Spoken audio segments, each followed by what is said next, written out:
If it isn't hot flashes and flooding and freakouts, it's being awake all night. You know, it just never seems to end.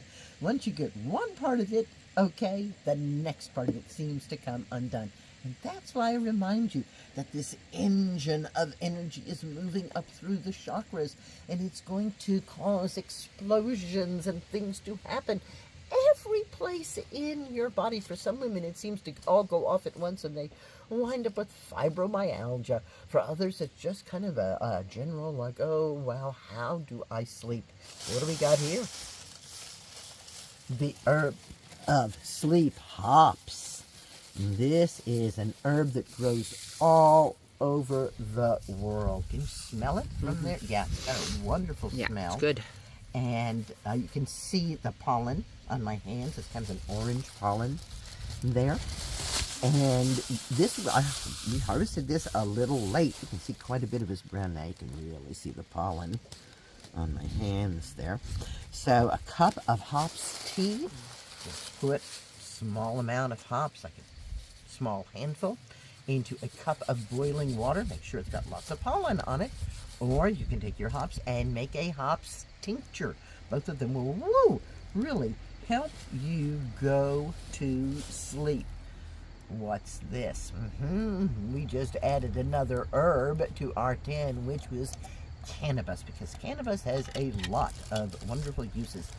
These are CBD-rich leaves cooked in butter, and the butter solids removed, and this becomes canna-ghee. About 2 hours before you intend to go to sleep, a piece of toast or whatever you like with up to a tablespoon of canna-ghee can help you fall asleep. If you live in a state where it's legal to grow, easy to make your own. If you don't live in a state where it's legal to grow, you can probably go out to the store and get CBD gummies. Now, not all CBD gummies are going to make you go to sleep, so you really got to ask the person who's selling the stuff, do you have any that help to induce sleep? And interestingly enough, one of the terpenes in cannabis that is relaxing is called humulene.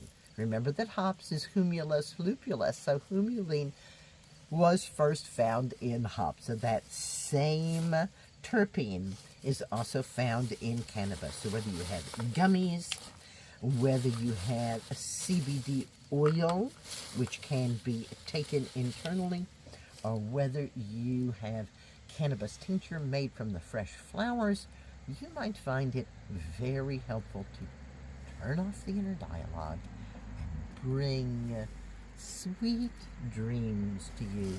And let's not forget one of my all-time sleeping favorites, Skullcap. Skullcap's a member of the mint family. 3 to 5 drops of Skullcap have gotten people off of their sleep-inducing drugs and onto the herbal path. I like Skullcap far, far more than valerian or ashwagandha, other herbs used for sleep. And if you want to know more about sleep herbs, check out my book, Abundantly Well, 7 Medicines, The Wise Woman Way, where I go into great detail about herbs for sleep.